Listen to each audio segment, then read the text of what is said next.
Okay, Bismillahirrahmanirrahim. Assalamualaikum warahmatullahi wabarakatuh. Today I will present about my paper for the fourth International Conference on Business, Education, Social and Technology 2023. I'm okay. First of all, my name is Farah Nadirah binti Abdul Manan. I'm from Universiti Islam Antarabangsa Sultan Abdul Halim Shah, Uni Syams, Kedah, Malaysia. So today I will present about my simple paper actually. The title is The Influence Factors of Young People in Making Investment Decisions. Okay, so introduction. As we know, investment is an act of delaying current consumption to be included in productive asset in a certain period. So it means that we postpone or we sacrifice our consumption. Mean you sacrifice in terms of you expense your money, but you expense but you keep and invest it, not saving. It's difference between saving and investment, because saving you just put your money aside and your money will not increase, but for investment, for some time, they have time horizons that your invested money will increase. So it means the investment is sacrificing something to obtain benefits or profit in the future. Investment is divided into two forms. We have two forms of investment. The first thing is real investment, so means such as gold, land, and building. Another one is investment in financial asset like stock, bonds, and deposit. So investment is a term that must be familiarized and well known by people nowadays. For me, you have to teach your children at early age about what is investment. So you start with make them understanding about savings, and then slowly you make them understand what is investment. So according to Bartik 2011, early childhood education on investment will give effect to its economic development. He also found that investment in early childhood programs, including educating them with financial educations and many more, will result in a local economy with more skilled labor, which will attract more and better jobs to the local economy. So Dash 2010 found that women tend to save more rather than invest. So risk-taking behavior of the investor is depend on their risk preference. So actually, later we will go to the risk behavior of the investor. So they have three types of risk behavior. So we will look it later. Okay, investment in young people. Young people like to take risks. As we know, young people like take risks. So their risk behavior is extremely tend to be risky investor. They love to take risks. So they prefer to become risk preferred. So they like to take risks because in investment, high risk, high return. So they're eager to gain more. So they like to take risks. So risk tolerance is relation between interest rate and investor risk behavior. So this is based on the previous literature review. So we look at Land et al. 2019 found that investors tend to invest in risky investment when the interest rate are low. So they decide when the interest rate are low, they're eager to have more returns. So what will the way that they can get more return? So they have to invest in a risky investment because at that time the interest rate is low. So found that investors tend to invest in risky investment when the interest rate are low. It's because they believe that they will get high return by invest more because the interest rate low. So they have to find the risky investment in order to get higher return. So Kesawani et al. 2019 found that there are four factors that influence the behavior of investor decision on stock market, which are herding, market prospect, and heuristic. So according to Cornell, Tis and Kumar 2011, although investment with more knowledge are perform well in investment. So means that older investor they perform well and they because they are more knowledgeable And for me, and it's my opinion, they also have more experience. They also have more uh, experience, maybe bad experience and also good experience. So from the experience, they learn something. So from the learning process, they become more skilled investor. Okay. So Jagannathan and Kochalakota 1996, young people have good opportunity investing in stock market since they have long investment horizon. Okay, what means by long investment horizon? Okay, compared to old investor, so usually they are retired. They are already retired, so they doesn't have fixed income monthly. Usually, at least they have pension scheme, so they have limited sources of capital. So it is make them difficult to invest in risky investment instruments. And also they have time limited because of their age. They have time limited, so time horizon limited.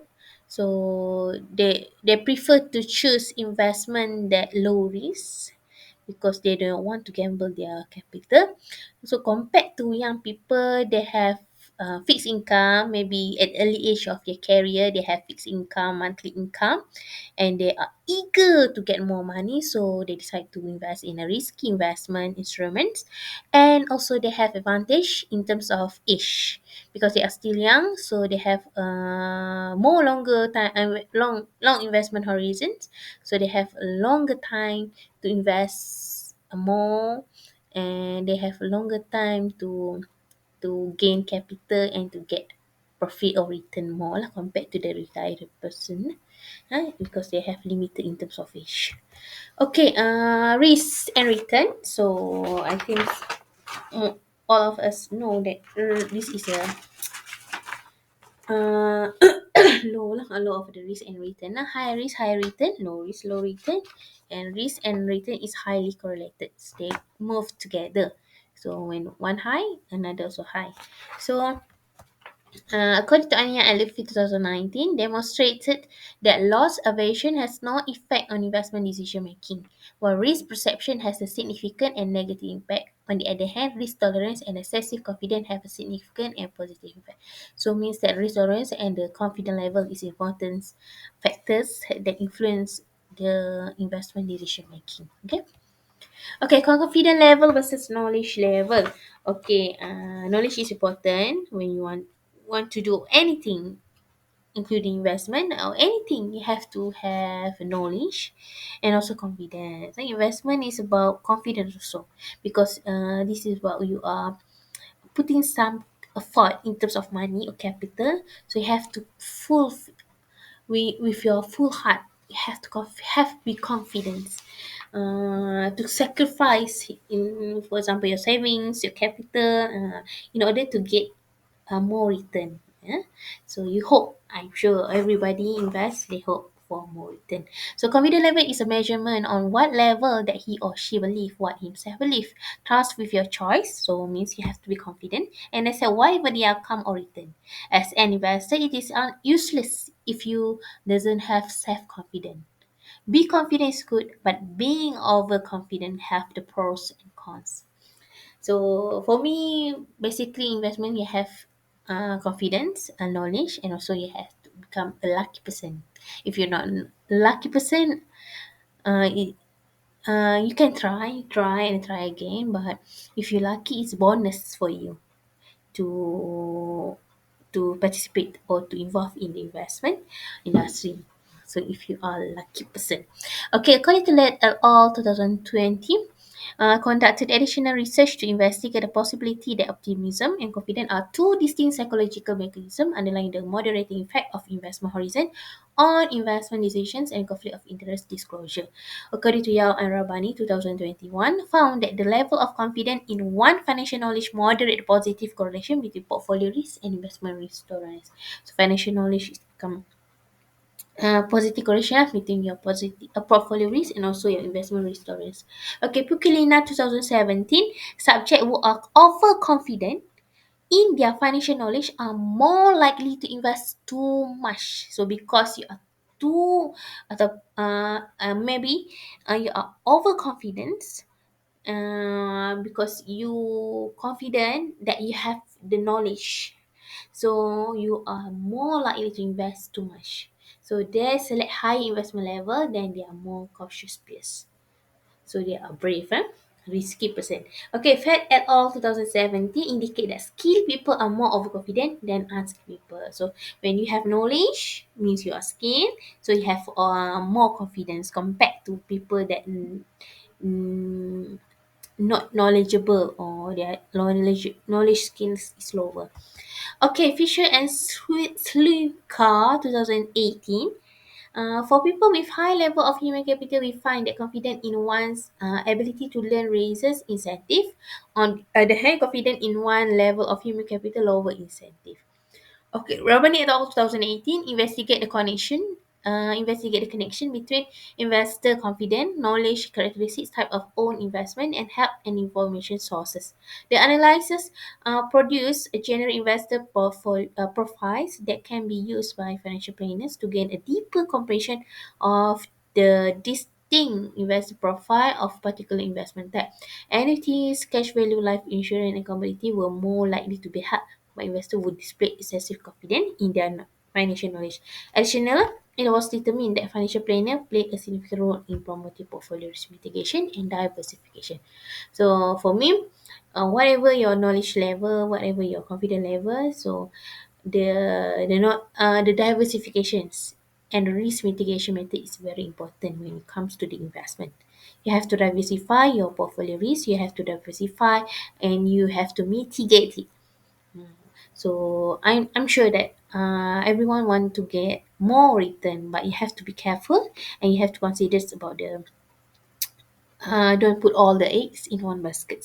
So because we scared if you put all your money or capital in a risky investment, in case anything happen to the investments, so you will lose all your capital. So concern for young people in investment industry, especially after post COVID-19 era, one of the biggest challenges for young people is capital.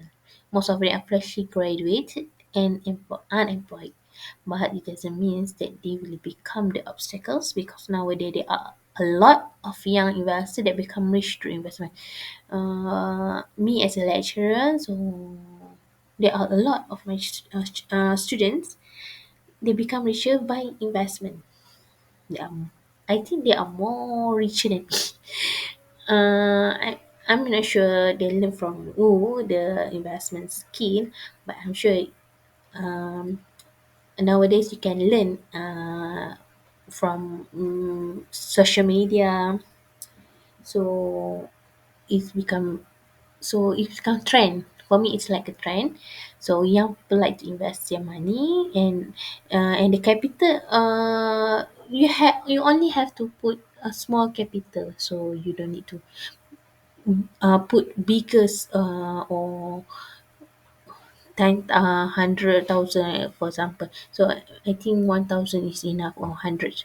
So you can invest, and there are a lot of media, and then nowadays it's become from online. You can access it online from website, so you can invest it, you can learn it.